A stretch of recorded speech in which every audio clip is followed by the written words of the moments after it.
Welcome to Moe's! If you've never tried the stacks at Moe's, it's like a roller coaster. Filled with 2 crispy tortillas, you realize something big is approaching.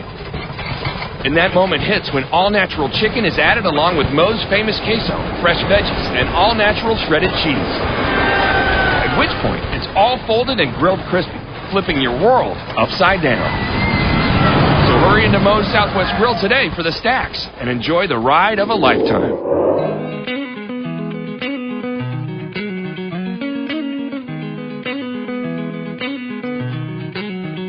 We are Talkin Baseball, NorthJerseySports.com's original multimedia series, talking all things North Jersey baseball. This is Season 2, Episode 1, and we have made some changes here for the new season. We are a little late to the game because of bad weather and everything else. We tried to start this show a couple weeks ago, but we couldn't do it until tonight officially because everybody's schedules didn't mesh. And that leads us into welcoming in our brand new co-host, our resident expert on the game of baseball. Yep. He is former Glen Rock head coach, former New Milford head coach, current athletic director and assistant principal at Woodridge High School.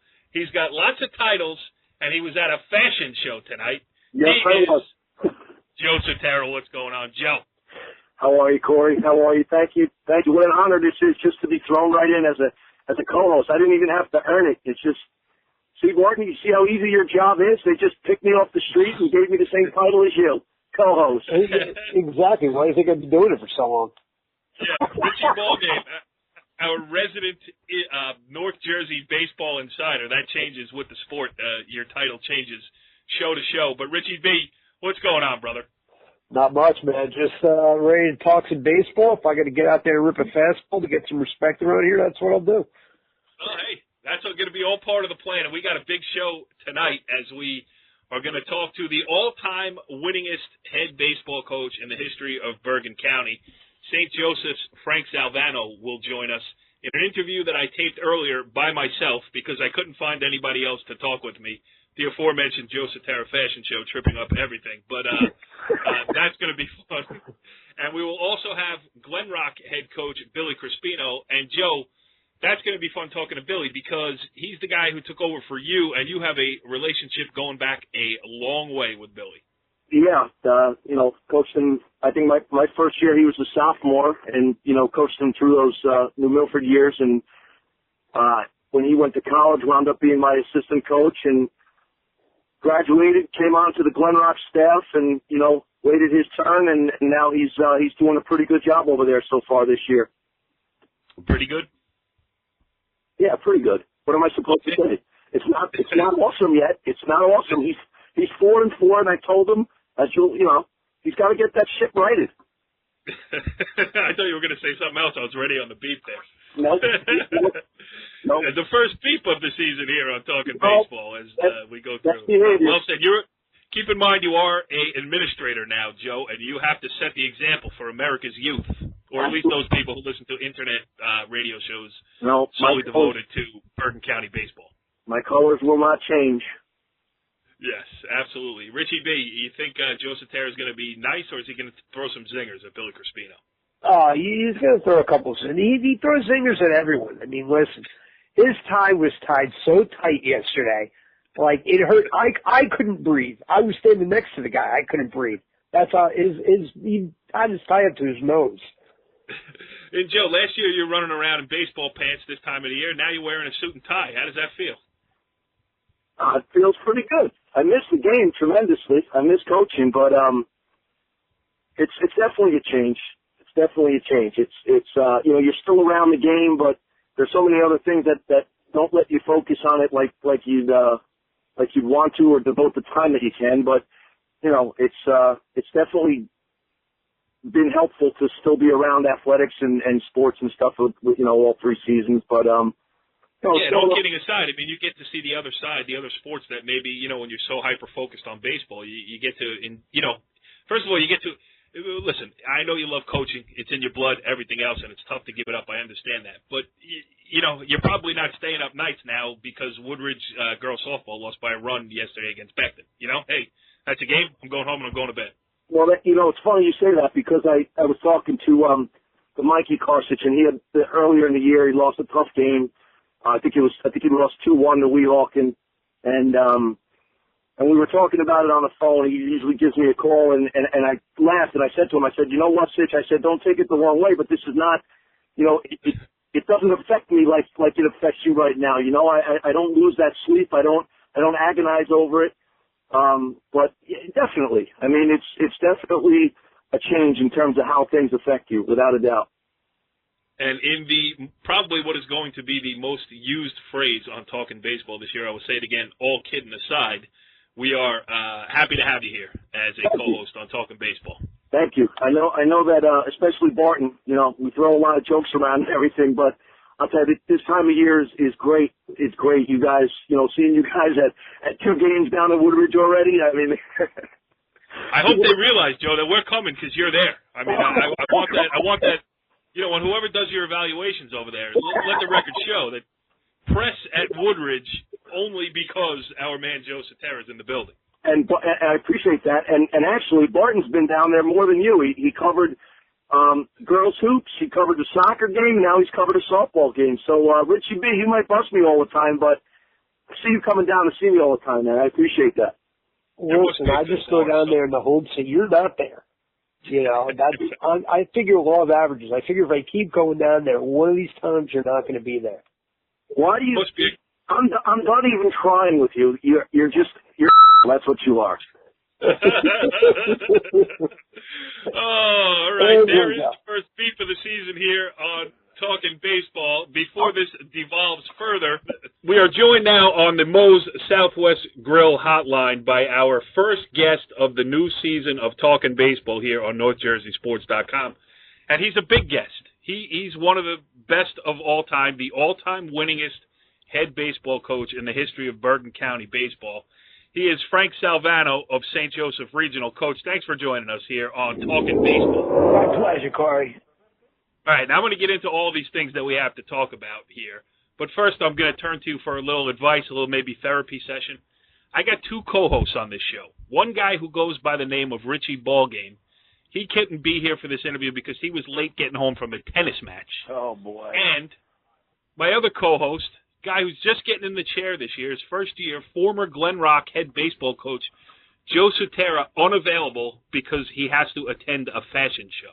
Well, I'll forgive Joe because he's sort of a protege of mine, man, and a great guy, great coach, and someone who, it's good that you have him with you. He's a good man. But I didn't know he was getting into broadcasting. Christ, he becomes an administrator and now he's a broadcaster? What's going on? Yeah. It's a bizarre world I'm living in. Yeah. Guys covering tennis, guys at fashion shows. We're here to talk some baseball, and you're a great guy to do it with. So let's jump right into it. All right, first of all, we'll start off with the bad news. That was the tough one against Bosco this past weekend. Well, listen, you guys were rolling along into there. You took one on the chin. You moved on. I mean, how do you feel about that game? Can it help you down the road, or is it, one-off? What do you think? Well, the way I look at it, Corey, is it's a game when you have 2 of the best teams in the state, definitely the 2 best teams in North Jersey square off against each other, and basically you give them 9 runs in the first inning, that game's over. Right after that, you're starting to look forward to your next game and what you're going to tell your kids. But, Austin just didn't have it that day. I mean, last year as a sophomore, he shut him out. This year, you start off a walk, a hit batter, a catcher's interference, things snowball, get out of hand, and the game's over. But the way that the matchup's going to be with us and Don Bosco, here's the difference, Corey. They're a veteran team with, I don't know if it's 12 or 14 seniors. And you can see the way they play that game. They're experienced. They've been around. My team, I have 2 seniors in the starting lineup. I have 2 freshmen, 5 sophomores, and a junior in my starting lineup. For them, that's a learning experience. Now, my belief is we're just scratching the surface. We're going to get better as the year gets on, through practice, through games, through playing more big games. And hopefully, the next time we play them in the regular season, and, we might meet them in the counties, we might meet them in the states, I believe we're going to be a better team. And we're going to have to be to match up against them. Similar to the way things went last year, as you continue to get better, especially on the mound with the emergence of Austin. Before you came on here, I was doing a little research, and I was reading a story that I wrote when you guys won in the quarterfinals of the Bergen County tournament last year. And I know that's pretty vain to do my research. I'm reading my own stories. But that was Austin's, Austin Bedrato took the stage there, and I didn't make the comparison. What I said was that, Kaminsky was there 2 years ago as your ace, and Bedrato had to pick up the mantle. I wasn't trying to compare the two, whatever.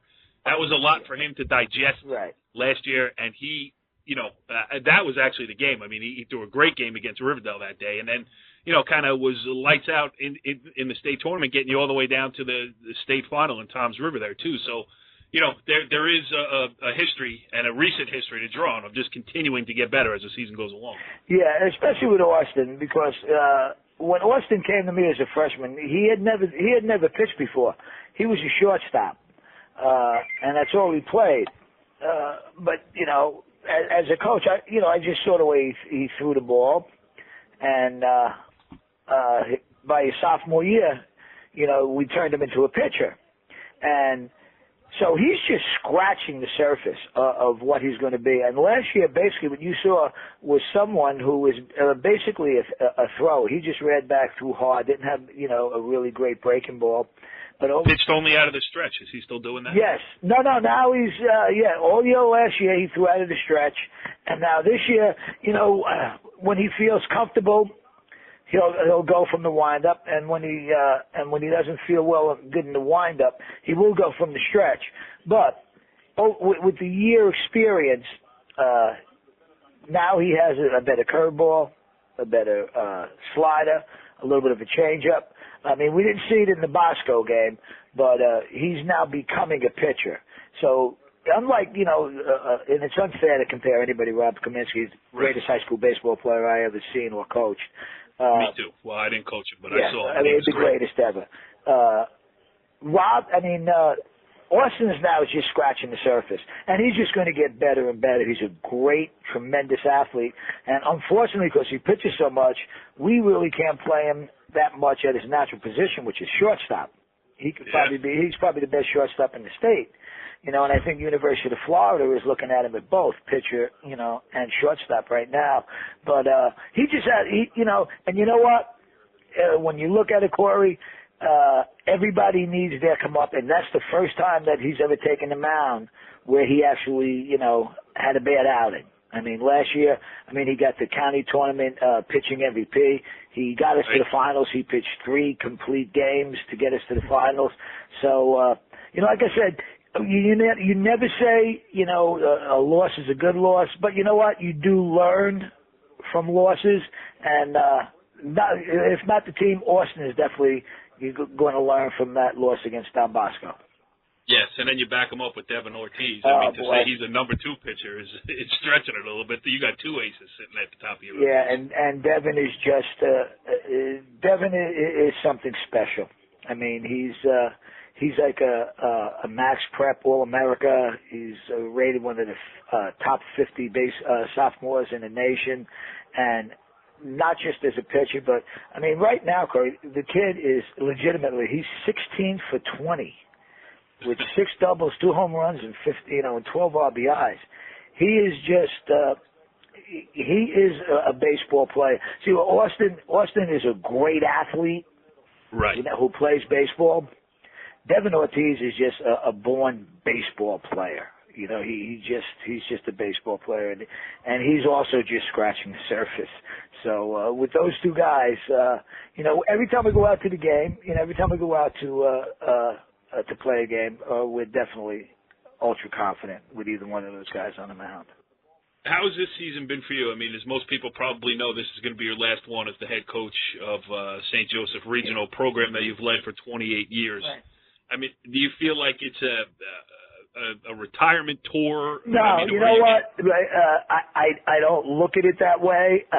What I'm doing now is I'm cherishing every day I spend with my boys and every practice, every game.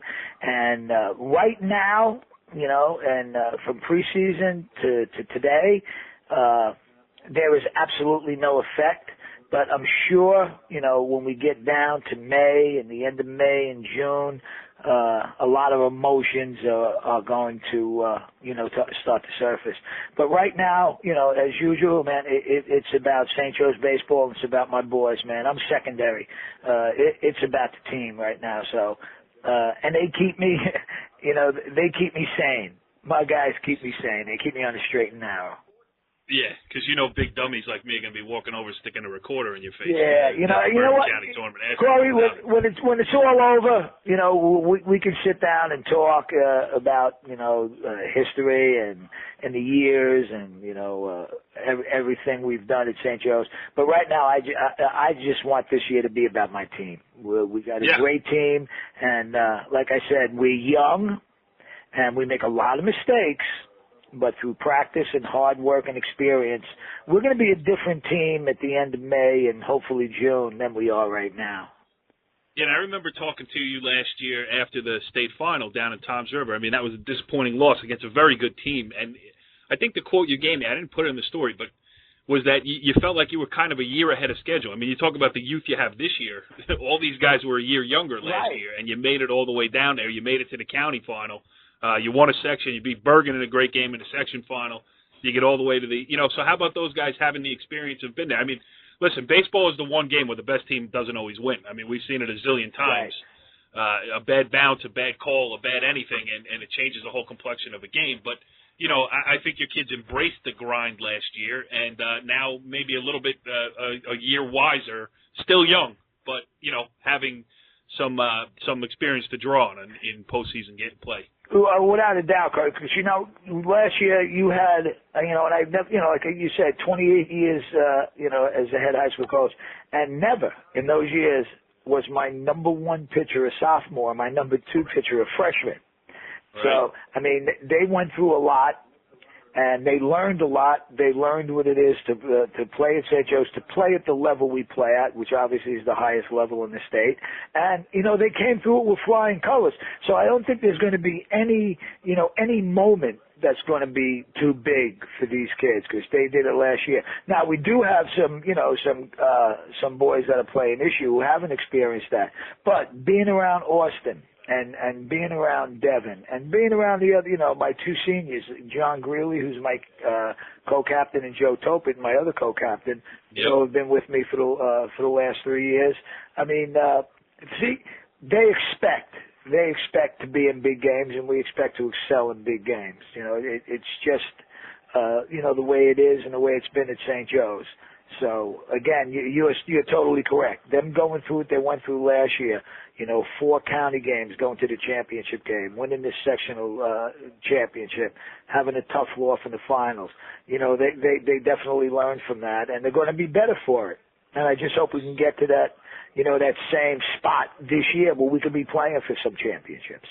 Yeah, absolutely. Last thing before I let you go here, how about the way, you know, I'm not asking you to reflect on your personal story, but the story of baseball in North Jersey / Bergen County in your 28 years. How has it changed? How is it still the same? And where do you see it going? Well, the way it's changed from when I started is there is no longer, and it's not just baseball, Corey. I think this is in all sports. Sports are now specialized. When I came up, even going back to when I was playing, when I went through college and when I first started, most of all of your players were 3-sport players, 2-sport players. You know, they went from football to basketball, wrestling to baseball. Now, you know, I'm sure you know this, I mean, everyone is a football player, a basketball player, a baseball player, and most of my guys are all baseball players. I mean, I have on my team, I have one of my starters plays hockey. One of them is a football player. But the way it is now is the specializations of sports on the high school level is just that everyone specializes in one sport. Now, do I agree with that? I really don't. That was my next question. Yeah, no, I definitely don't agree with it. I was always a proponent, and I know, Tony Carthage, RAD, and ex-vote is the same as I am. We condone our kids to play as many sports as they can. Because not only, and my point has been, it just gives you a more full high school experience. Right. You know what I mean? And forget, a lot of it has, become the race for scholarships, and I understand that. Believe me, my daughter is a sophomore in high school. She's going to be going to college in 2 years, and there's got to be a way to figure out how to pay for it. So believe me, I get that pressure, that golden, the golden ring at the end of the trail. But I think sometimes what gets lost is just playing high school sports to play high school sports and not necessarily worrying about what comes next. I mean, I think the mindset has changed as well as, or has maybe led to that specialization. Do you agree with that? I agree with that, and I'm going to take it a step further where I think, I will probably get in trouble for this, but I know a lot of it comes from parents. Parents pushing their kids in one sport. I mean, the emergence in all sports of club teams and travel teams, and now you have instructors and all the facilities for instruction. I mean, I think, truthfully, it's got a little bit out of hand. And I know one of the big questions, I don't know if I'm going off track here, but I think it's very important to say this. People talking about the emergence now and the abundance of Tommy John and the arm injuries to pitchers. Well, that's been recently since you've seen specialization. Now, when I had just as great at teams in the 80s, 90s, and the early 2000s I did now, kids coming from football, kids coming from basketball. You know what? They threw a baseball from March to June. Okay? Now you have kids throwing from September through August. Yeah. Okay? Now, I mean, you just think about that. The wear and tear of specialization and just specializing in that one sport and throwing without that rest, I think that's one of the reasons you're having, this epidemic of arm injuries. I mean, back in the day, kids threw 3 months, and that was it. Then they went on to their next sport. So and you got the knee surgery in soccer and basketball. I mean, it's used. I mean, football is a different story because it's a collision sport and you can get hurt on any play. Right. But, you talk basketball, you talk, soccer, especially on the girls' side / the women's side. Sure. I mean, those are overuse injuries. That's what they are. Yeah, it's just, it's just, overused. And I even then I tell my kids when they get to me and I said, listen, it's September. You shut it down till December.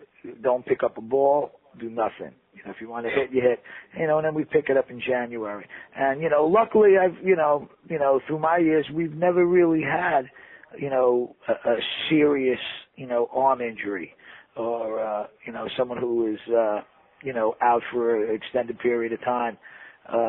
Again, you don't abuse the boys, you don't abuse them either when they go out there. Like right now in April, I mean, my guys, with Devin and Austin, right now they're at 75 to 85 pitches, and they're done. Yep. The kids with the adrenaline, they want to go, but they're done.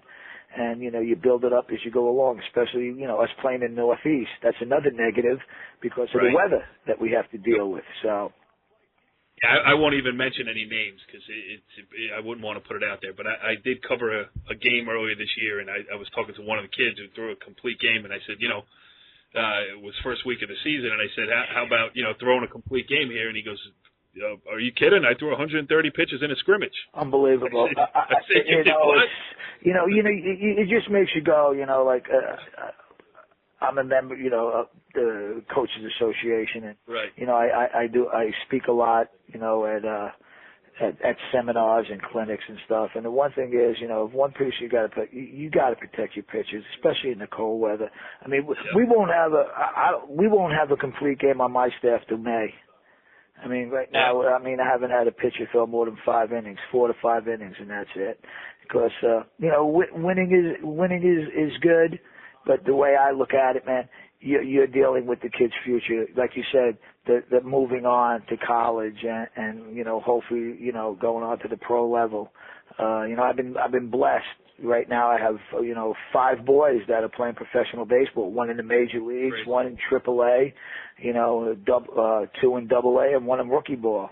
And those are the things that make you proud. The championships are nice, but when you can be in contact with your boys and see how well they're doing, on that next level, that's what makes you proud. Yeah, really and Tommy LaStella is the one you mentioned playing yeah, in the and Major Leagues Tommy right now. now got on the disabled list with a pulled I know, rib he's killing me. cage. I got him on my fantasy team, Man, Coach. damn, he's on your He's gonna be out for 15 days. It's breaking my heart because he got his good shot with the Cubs now, and Pat Kivlahan now is knocking on the door. He hit 2 home runs last week in the double, and I think he's just an injury or a slump away from somebody on the Mariners to being called up. And I follow all of them. Rob's down there in A-ball, killing it. Artie Lewicki's with the Tigers in A-ball doing well, and I got Isaiah Scleros in the rookie league with the Texas Rangers, and so those are the things I'm going to do when I'll just end it with this. You want to know what I'm going to do when I retire? When I retire, what I'm going to do is I'm going to have a 2-week spring training. I'm going to go a week in Arizona, where the Cubs and the Rangers train, where Tommy and IQ will be, and I'm going to do a week in Florida with the Tigers, with Artie, and the Cardinals with Robbie, and watch them for a week. That's what I'll probably do. That's what I'll probably do. Right. Unless I resurface somewhere, who knows? But that's for another day. But Corey, thank you. Yeah, because I was going to have Bob Corsich as my co-host on the show this year, and we know what happened to him. Look at him. I saw him last week, man, and I picked his brain. He's down at Bergen Catholic, working at his alma mater, and he said he loves it. He wakes up in the morning, hits golf balls, hangs out in the afternoon, and then goes down and works a couple of hours at Bergen Catholic. Well, if you don't resurface in somebody's dugout, we'd love to make you a part of this show next year as we move forward, because there is nobody with a better grasp on Bergen County and North Jersey baseball history than you. So let's enjoy this season. I'm going to see you a bunch before it's all over. I'm sure we will, and I'll keep that offer in mind. Yeah, okay. It is an open invitation for you, and I would love for it to come true. But Frank Salvano, the head coach of the St. Joseph Regional Baseball Team, kind enough to give us about 20 minutes here while his beloved Rangers are in playoff action hockey. I mean, Coach, you went above and beyond for me tonight, and I appreciate it. Corey, anything for you, man. You're a good man, and anytime you need me, I'm there for you. Thank you, sir. I'll talk to you soon. Okay. Well, that was interesting stuff there with St. Joseph Regional head coach Frank Salvano. I gave myself a pat on the back for handling that interview all by myself, but now it is my pleasure to welcome back in my co-host, Joe Sutera. And, Joe, when you go back and listen to that interview, because we taped it a little bit earlier, I think you'll be surprised that Coach Salvano left you off the hook a little bit. Yeah, Coach Salvano never really gave me a hard time on the field, or unless it was in the all-county room. Then he just let his true colors show. But for the most part, he let me off the hook quite a bit, so I'm not surprised. Yeah, he didn't give you a hard time on the field because he was beating you 11-1. Oh, I take it easy. First of all, I played it twice. We lost 6-3 and 7-1, so it wasn't that bad. Yeah, that's 9 runs in 2 games. I don't know if you're going to win any Coach of the Year awards with that. All right, so, Joe, this is a watershed moment here on Season 2, Episode 1, as you will be conducting your first interview with our next guest here. And you two have a very interesting relationship as we welcome in the brand-new Glen Rock head coach. He is Billy Crispino. Billy, thanks for joining us here on Talkin' Hoops. No problem. Not Hoops. Talking baseball. I got the wrong season. You said Talkin' Hoops twice. Whose first interview is this, mine or yours? Hey, I never said I was good at this job. I just do it. All right, Billy, what's up, man? No, nothing much. It's been, thanks for having me on. It's been a surreal year so far, taking the helm from my former coach. You know, I feel a little pressure taking over his program. It's his little baby. I hope I don't screw it up. Well, how long did it take you to clean up the mess? I mean, just to get the bats back in the bags and find where he left the balls. He probably hit them on you. Well, that was mission number one. When I opened the closet, it was like, you know, things were hitting me in the head and things like that. You know, but we got through that mess and we righted the ship and we got things going. Yeah, you righted the ship. 4-4 now. With a big win over Garfield today. Before I turn you over to Joe to crack some jokes and everything else, just give us a state of the Panthers right now. 8 games into this your first season at the helm. Yeah, it's been a little bit of an up and down ride so far early. We had a couple tough losses out of the gate, especially to Riverdale. We played them in the 8 innings. We were up 3-1 going into the 7th, and then wound up having a tough loss, 6-5 in 8 innings. But you know, we righted the ship. Our pitching's definitely been our number one force, and our offense is starting to catch up to the pitching. So we're starting to hit our stride, and we're getting to that middle part of the season where it's tough. But hopefully we continue to move in the right direction. And Joe, all kidding aside, I mean, you didn't leave the cupboard bare for him over there, and I know you two had a close relationship while you were coaching together. So it's got to be kind of gratifying for you to see. Billy doing a good job through 8 games here, and he's only going to get better at it. Oh, absolutely. I mean, since he was a kid, when he played for me at New Milford, he always had that mind for the game, and he was our captain for a reason, and just to watch him progress. And when he was in college, he would come back and be a volunteer assistant, and you just saw the gradual things. Some guys just have a knack for being able to have a mind for whatever sport it is that they participate in. They're going to be a coach. Billy definitely paid his dues, and he was a loyal assistant coach, and it's good. It's a great feeling to see him where he is right now. All right, those are the nice things you're going to say about him. But now you're free to bust his chops a little bit. Go ahead. No, not at all. I would not. I will not do that. I do have some questions prepared. The first one is, Billy, who is your favorite coach of all time? My favorite coach of all time had to go. Think football. Jim Wickman was pretty good. He was pretty high up there on my list. Interview over. Yeah, but there was only one coach at my wedding when I got married, and it was Coach Sutera, of course. That's right, buddy. Are you still married, Billy? Yeah. Yep. Still riding. Yeah. Despite being all the coaching and everything like that, she's still with me. That's great. All right. So. I thought Sutera, it's silly of me to think Sutera was going to say the same things on the air that he said before you got on the phone here. I gave him the opportunity, but he passed it by. So we'll get back to some Glen Rock baseball here. Most teams won't play 3 extra inning games in a season. You guys have already played 3 extra inning games in 8 games this season. All 3 you came up on the short end by 1 run. I mean, those are the ones that keep you up at night as a coach. But playing in those grueling games, I'm sure your kids showed a lot of good things in them to even get it into extra innings and play these 1-run games. I mean, those are lessons you could teach later on. How does that help you? You know how it hurts you. It's 3 in the loss column, but how do those help you? I think it definitely helps us because, they're happening so early, and it's kind of making the kids hungrier. And I think we did take a lot of good things out of those because, for example, in the Riverdale game, we were 1 strike away from winning the game in 7. We, gave up the lead, they tied it, and then my kids came right back in the 8th and put up a 2 spot. So like a lot of teams right there would have probably packed it in and all the momentum was on Riverdale's side.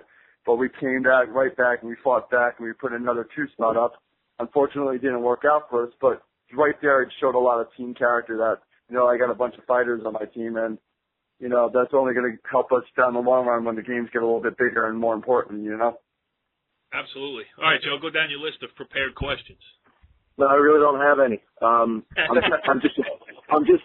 just going off of what I've been following and my communication with Billy throughout the season, and it just seems as though, and we kind of touched on it before, Bill, about you're getting good pitching now, almost mid-season form, and the offense really hasn't come around that yet, but that much yet. But you guys seem to be showing that fight and showing that mental toughness to hang and battle. And what do you feel has been the most difficult thing for you to deal with as a head coach?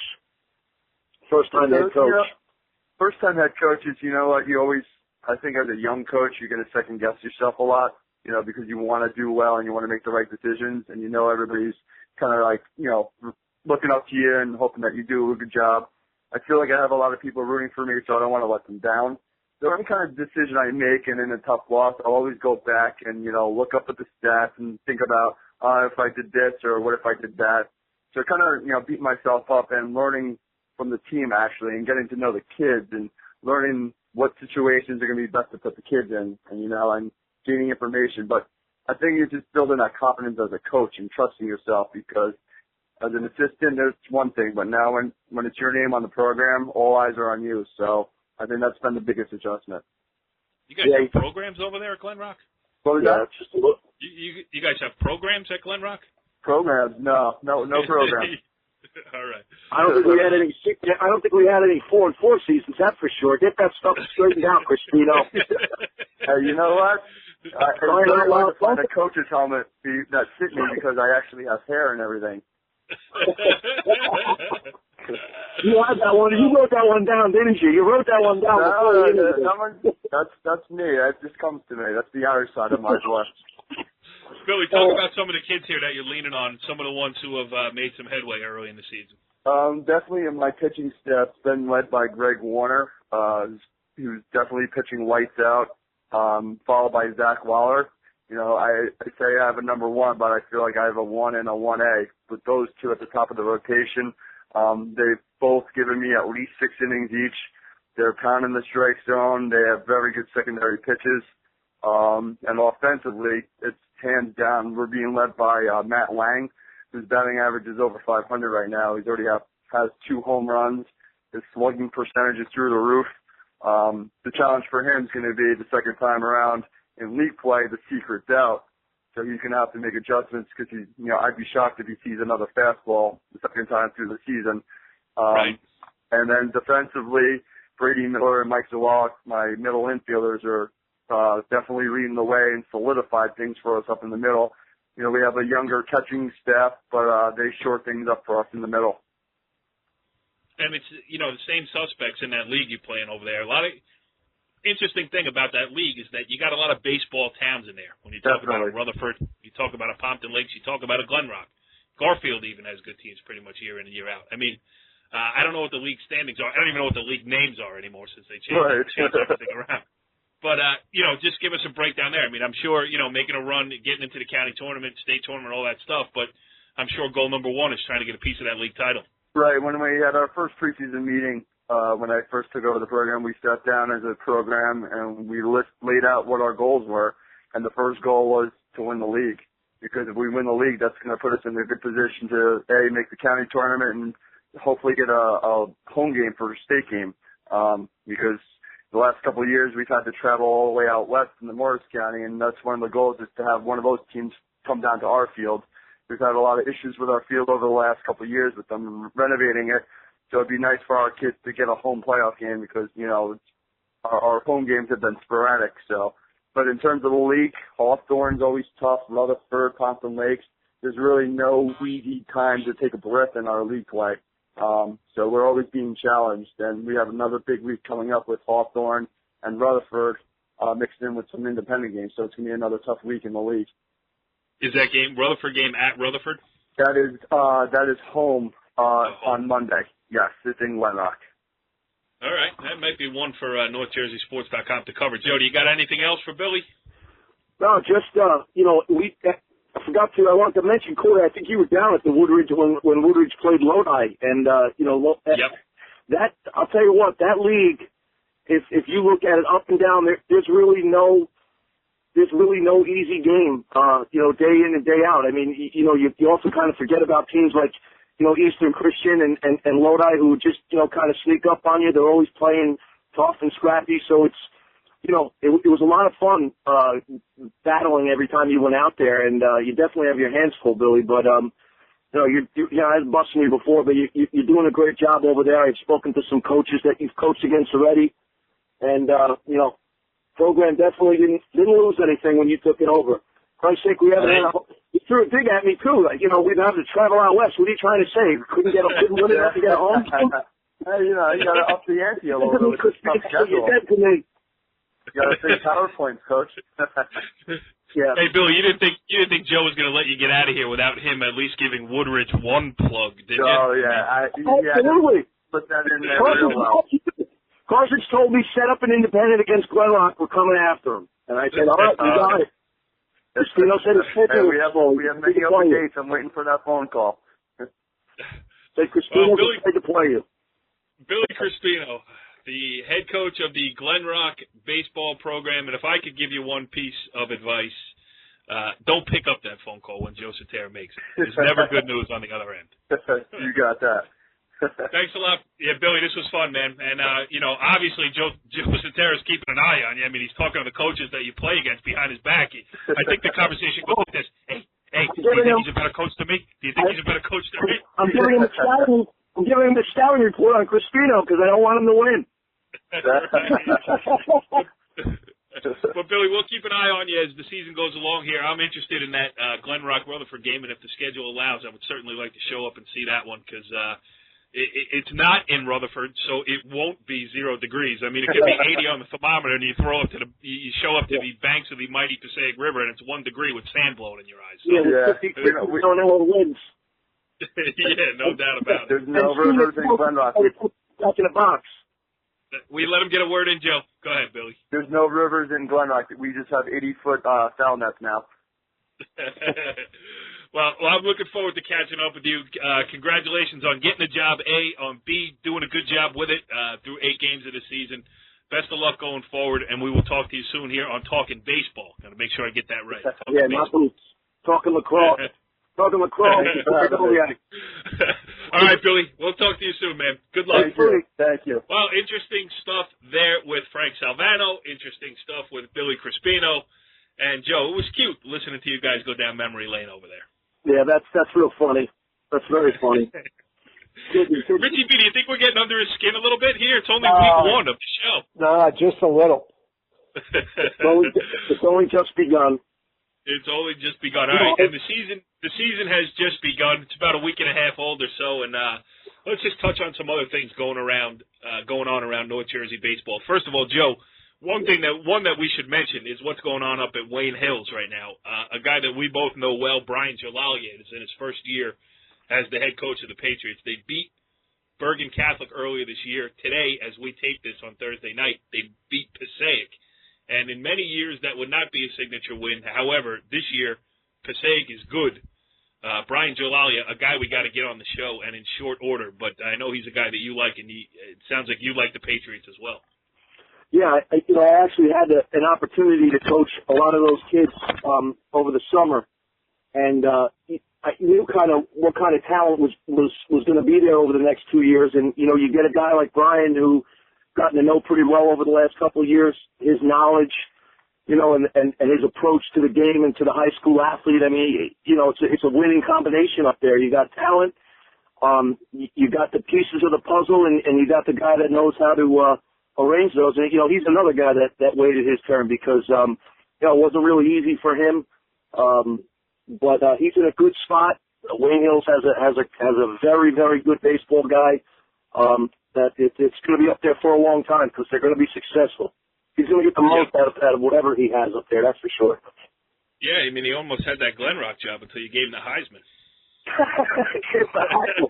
So, Monster Mash them? Another one, Richie B, you were out covering a game yesterday. Days run into each other there, and you were at Garfield against Pompton Lakes. And Pompton Lakes is an interesting story this year, too.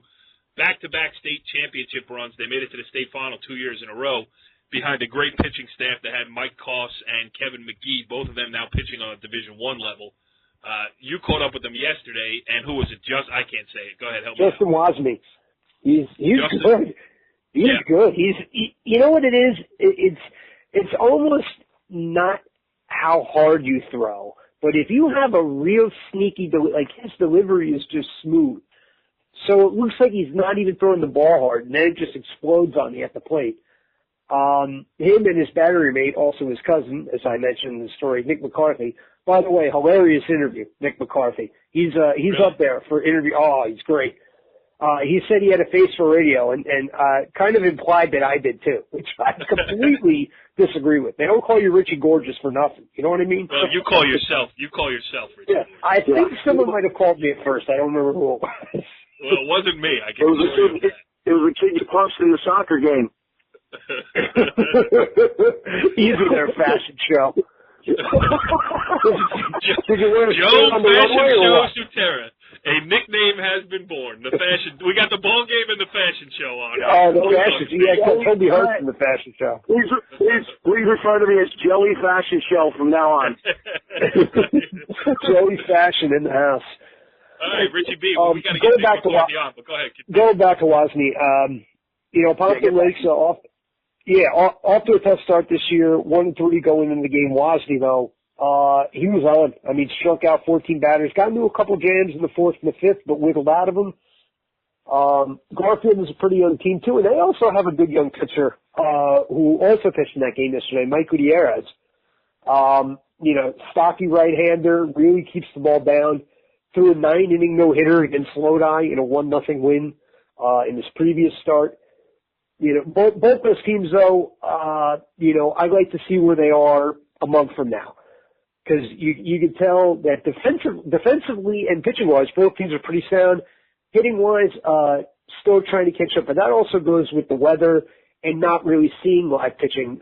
Joe, when you were coaching teams, was that really a struggle if you really didn't get out in the field and see that live pitching? Did you find that you struggled offensively in the early part of the season? I think you can't, because you can't simulate that. And I think if you talk to any coach about, being indoors is one thing, and you can only do so many drills and the teamwork and everything. But ultimately, when you get on that field and you haven't seen a ball, from 60 feet 6 inches moving, running, and the timing and changing speeds, it's definitely, if you look around, I don't know too many teams. We just got done speaking to Billy Crispino about it. His offense is not there yet. And, I don't know too many teams that really are banging the baseball in mid-season form. And I think it's going to take another week or so to get some teams in stride. Yeah, I mean, if we had done this show in the first 2 weeks of the season, that would have been the topic of conversation, would have been the weather. I mean, it's brutal. Not only, most teams, especially those without turf, were practicing indoors, which you can only simulate so much. And, baseball played in wide expanses, shrunk into a gym, doesn't do anybody any good. And then you can tell a kid, hey, it's 48 degrees and you got to play, suck it up and play. But that's easier said than done. I mean, when you're playing a position, you don't get a ball hit to you and you're sitting there freezing, and then you got to go up and hit. I mean, it's just, you see it in the major leagues, you see it at every level of baseball. Northeast baseball at the start of a season is just brutal. So I think the hitting will catch up too. But yeah, the one thing that I will say is that when I had Salvano on, we were talking about like the specialization of it, and pitchers have always had the advantage. But now the pitching clinics, pitching coaches, pitching everything else, seems to me like pitchers, like Richie said, not everybody's throwing 100 miles an hour, but only you got a lot of kids who are only Salvano's guys. You're absolutely right.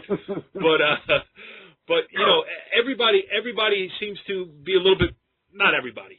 High school baseball's level has raised over the past, the time that I've been doing this, and everybody's got a little craftiness to their game now. Joe, do you agree with that? I agree that if you look back to the days of John O. Stewart and that's Egbert, a great name from the past. Jack Egbert, and Jimmy Waddington, those years, you had like a handful of kids that really went out there and dominated from the mound. Now it just seems that piggybacking off of what you said about the specialization, it just seems like these kids with the pitching coaches and the work they're doing year round. There are so many kids that are just tough on the mound, right. and the level has risen completely, offensively as well. I mean, you're seeing just a different level of high school baseball, and I think it keeps, that level keeps increasing every year. Yeah, I think that way too. I mean, Joe Yurko, way ahead of his time with the rotational mechanics. Oh yeah, which he used to sit me in the dugout and tell me about for a half hour at a time. Just a half hour. Yeah, half hour on a good day. Anyway, a couple more things I want to mention, and then I'll see if you guys got anything too. I talked about it with Salvano, was the Bosco's, bashing of St. Joe's last weekend. And listen, that's only round one of what's probably going to be a 4-round fight. They'll see, or 5-round fight. They'll see each other twice in the regular season. They'll see each other in the counties. They'll see each other in the states probably. I don't know how much you can read out of that other than it was a dominating performance by Bosco in the first go-round. But, Joe, were you as surprised as everybody else with that result? I was. I mean, obviously I didn't see the game, but I'm not going to take anything away from what Bosco did. But I think it was a little bit of a combination. Coach Salvano alluded to it in the articles that I read that, you can't make those mistakes and give a team like Don Bosco the opportunity because they will capitalize on it. And then you got the kid Cullen on the mound, and he's going to shut you down. And I think it was a combination of Bosco playing that well and Joe's having a little bit of an off day. But no matter how good you are, when you have a little bit of an off day, a team like that's going to capitalize. I don't think it was a true indication of the disparity of the teams. I think you're right. Yep. It's going to be a dogfight. Yeah, absolutely. All right, any other teams we should mention? Anything that strikes either one of you guys? Richie, I'll start with you. First couple weeks of the season. Well, what I noticed is that, outside of the usual parochial, usually there's one public school team or two public school teams that are just absolutely, dominant on a public school level. This year, you don't really see that. I mean, who's the best public school team in North Jersey? Probably Wayne Hills. Wayne Hills. Yeah. I mean, but Richard being a Group 1 being thrown in that mix. Here's a team that we have, St. Mary's. Yes. You want to talk about a team that's gotten off to a good start, and I think everyone knew they were supposed to be good. I don't think everyone knew that they were going to be this good this fast. And also, this is a team that's really, not just looking to contend. They really think they can win county and state titles. And they will play a big game on Sunday against Gloucester Catholic. I'm hoping I can get over there to cover that. It's a 4 o'clock start on Sunday in Rutherford. That would be fun to watch. I agree with you there. Ramsey is very good. Old Tapan hit the skids a little bit here. They've dropped 3 in a row after a good, nice little streak that they were on too, replacing a lot of guys. Riverdale obviously is going to be. It's the usual suspects. Find the teams with the coaches who do it year in and year out. It's really not a secret. These guys know how to build programs, and they'll all be playing their best ball come early May, mid-May as we roll towards the county tournament. No, I agree with. I think Rich hit it on the head. It's just there's parity. You are going to get those teams, and Old Tapan. They're young, they're young and they're going to be there. It happens every year. Yep. Lately they'll show up 7-8 losses, but they'll be playing their best baseball, county tournament, state. All the teams that we just mentioned are going to be playing their best baseball at the end of the year. And I think a lot of that has to, most of it has to do with, the talent, but the guys that do it, the guys who run the program have those kids ready. They test them early. In the season with difficult games, they don't schedule the easy schedules at a conference. Right. And, Martin hit it on the head, man. There's not really one team that just stands out. I'm definitely not going to talk about Richfield because I'm tired of hearing about Dan Burdella. No, I can't. I can't stand the guy. Where's his hat backwards? One time I seen he's wearing glasses like he's studious. Oh yeah, he's got the horn rim glasses. He can't find an identity. He just can't find an identity. No, you really can't. I'm drop kicking him in the dugout. First game I cover. Richfield. He's going to shake my hand. I'm just going to drop kick him. All right, 48 minutes into the show, I am hoping that nobody is listening anymore. But if anybody is, I just want the record to show that was Richie Ballgame and Joey Fashion Show with those comments. But I have nothing but the utmost respect for you and your program over there. So, we're gonna go do a Richfield game, Bart. Now we're just gonna rag him from behind third base where all those animals hang out. No, don't worry. You'll be right in the dugout with me. We'll literally get into a fist fight with him 2-on-1, and believe me, we'll win. Come on, what's the guy got to offer? He's a little feisty guy. Season 2, Episode 1, Talkin Baseball. We will be back with much more as the season rolls on here. Hopefully, we will do a better job than we did tonight. We'll see you next week. Follow the leader.